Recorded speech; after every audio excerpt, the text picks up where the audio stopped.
Welcome back to the channel. My name is Derek Coffey, and I'm the founder of FWP. And if you plan on retiring early or before the age of 60, then you may be concerned about what that early retirement looks like when it comes to your Social Security benefit. Now, a lot of this concern comes from the fact that you don't understand how your benefit is calculated, and you shouldn't know how your benefit is calculated because the whole system's so convoluted. In a lot of cases, financial professionals can't even explain to you how your benefit is calculated. But if you understand how that calculation is done, you'll quickly realize that retiring at 55 as opposed to working until 60, 62, or even 65 doesn't necessarily tank your Social Security benefit. In this video, we're going to get into that calculation process and we're going to work through two different examples of how your Social Security benefit can be affected if you decide to retire at age 55. Stay tuned.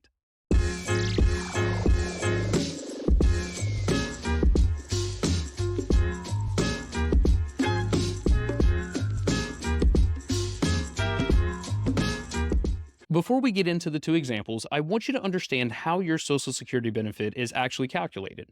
Now, I have a whole video that goes over this more in depth, and I'll put a link to it in the description of this video. But for now, we're just going to work through the Cliff Notes version. The way it works, the Social Security Administration takes your highest 35 years of earnings and adjusts them for inflation. They total all 35 years of your highest earnings and divide it by 420 months. What this is going to give you is your average indexed monthly earnings. The Social Security Administration takes that figure, they compare it to the Ben points that they put out every single year, and that's how they calculate your primary insurance amount. Your primary insurance amount is your Social Security benefit when you hit your full retirement age. If you were born in 1960 or later, then your full retirement age is 67. If you were born prior to 1960, then your full retirement age is going to be before age 67. But to help you understand how this operates, I want to work through a quick example. So let's say we take your highest 35 earning years adjusted for inflation, and it all totals out to $2.4 million. The Social Security Administration is going to divide that by 420 months. That's going to give you an average index monthly earnings of $5,714. They're then going to compare it to their Ben points, which for 2024, anything from $0 to $1,174, you get 90% of that amount. Anything from $1,174 all the way up to $7,078, you get 32% of that amount. And then any amount of your AIME that goes over $7,078, you get 15% of that amount. But since the AIME of this example is less than that $7,078, we don't have to worry about that. So from $0 to $1,174, you're going to get 90%, or $1,057. From $1,174 to $5,714, you're going to get 32% of that amount, which in this case equals out to $1,453. If we add both of those numbers together, that's going to give us a primary insurance amount of $2,510 at your full retirement age. Now, if you decide to pull it early, sure, you're going to have the reductions. If you decide to delay filing until age 70, you're going to get that 8% increase each year that you wait. But for the purposes of calculating your Social Security benefit, this is how the system works. So we understand how Social Security benefits are calculated. Now we're going to take that information and we're going to apply it to retiring at 62 or just calling it quits at age 55. What you see on your screen is the earnings history of someone who turned 62 in 2024. They started working at age 16. From age 16 to age 20, they were working part-time. Maybe they were still in school. They didn't earn a whole lot of money. Finally, at age 21, they graduate, they go get their first big kid job. They start making money that they can actually live on and pay their bills. Over the course of their career, they receive raises, they receive promotions, all the way up to 2023 when they finally earned $88,000. Now, what we have to do is inflate all of those earnings to the year 2024.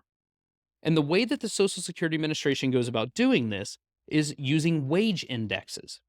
The wage indexes that are going to apply to your earnings are all going to be based on when you turn 62. Now, there is a page on the Social Security Administration website that you can go to figure out what your wage indexes are. I'll actually put a link to that website in the description of this video, but at the very bottom, you enter the year that you turn 62 or the year you first become eligible for Social Security. Our individual turned 62 in 2024. We hit submit request, and there are all of the indexing factors over their lifetime. Obviously, the only ones that matter are the ones in which they actually earned money, but this is how we get their wages, even all the way back to the 1980s, up to 2024 values. I took this information, I copied it into this sheet, and I've actually increased their wages accordingly. Even that $2,000 that they earned in 1978 is worth $12,000 in 2024.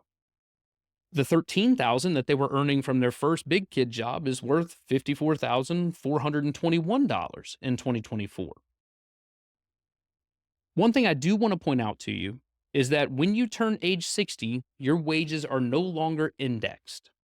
You're only going to receive a 1 multiplier for the earnings in the years you're 60, 61, so forth. And this plays a big factor into why retiring at 55 doesn't have as big of an impact on your Social Security benefit. But what we have to do, because 1978 to 2024 is more than 35 years, we have to extract the highest 35 years of earnings that this individual had. I've done that in column I, and their total indexed earnings over their highest 35 years of work was $2.77 million. Now, we still have to divide that by the 420 months that those 35 years represent. That's going to give us an average index monthly earnings of $6,615. If we take the same individual and they only work until age 55, then the numbers are going to look a little bit different. At age 16, they still get the $2,000 a year job for their part-time work. They receive the same raises, the same promotions, but the only difference is they stop earning money after the age of 54. We're going to enter 0 for 55 all the way to 61, and then we're still going to index all of their earnings. The indexing factors don't change because they still turn 62 in 2024. The thing that does change is which of those 35 years are actually included in their adjusted earnings. Because we're removing 5 years of their earnings, and it just so happens to be in some of the highest earning years of their career, we're going to replace those high earning years with the lower earning years. When we do all of that math, their highest 35 indexed earning years equates to just under $2.5 million. We're still going to divide it by the 420 months over those 35 years, and that's going to give us an average index monthly earnings of $5,939. So we know all the AIMEs. Now we can figure out what their Social Security benefits are going to be. If they work until 62, we know that their AIME is $6,616. They get 90% of that first $1,174 because that's the first bend point. That's going to give them $1,057 of Social Security benefit. From $1,174 to $6,615 of AIME, they're going to get 32% of that amount, which equates to $1,741. If we add all of that up, their primary insurance amount, or the amount of money that they're going to receive at their full retirement age, is $2,798. Now, if we compare that to the individual that retired at 55, their primary insurance amount is $2,581. So the difference between these two is $216.59 per month. Now, I'm not going to brush off the fact that there are a lot of people who would live a much more comfortable retirement if they had $216 additional every single month. But if you are planning to retire at 55, or if you have any type of thought of retiring at 55, then I can only assume that your Social Security benefit is going to be more for fun money as opposed to paying your bills. Now, if you don't need $216 a month, then retiring at 55 really doesn't make any difference. I think it's also safe to assume that if you do retire at 55, you're most likely going to pull your Social Security as soon as you possibly can. Looking at the numbers, if you pulled your benefit at 62, if you retired at age 55, then your monthly amount is going to be $1,816. If we compare that to the age 62 benefit of working until age 62, it's only a $152 difference. So retiring at 55 doesn't really make a large difference in your retirement plan. If you've put yourself in a position to retire at 55, but you're concerned about what may happen to your benefit, don't be. Even in this example, where this individual made relatively decent money, especially as they got older, the difference between them working until 62 and them retiring at age 55 was only $216 a month. Now, there are a couple of instances that I would urge you to reconsider retiring at 55 if you can help it. The first of which is if you don't have 35 years of earnings history. If you finally graduated at the age of 25 and you worked for 30 years, then the 5 years that you don't have earnings that are reported to Social Security, you're going to receive zeros. When Social Security does all of their calculations, those zeros are going to significantly impact your Social Security benefit. So I would urge you to at least work long enough to have those 35 years of earnings. Anything is going to be better than a zero. The second instance is if you had years where you earned no money or you earned way less than what you're earning now. There are many of you out there that maybe took some time off to be a stay at home parent, or you took lower paying jobs to get the experience that you needed to get the skills to promote quicker. If you can work 3, 4, or even 5 more years and earn much more money than what you did in those low or no earning years, then you could significantly increase your Social Security benefit. But retiring at 55, if you've checked all of the other boxes, doesn't have that much of an impact on your Social Security benefit. I want to thank you so much for tuning in. If this video or any of the other videos that I've put out has provided you value, then hit that subscribe button.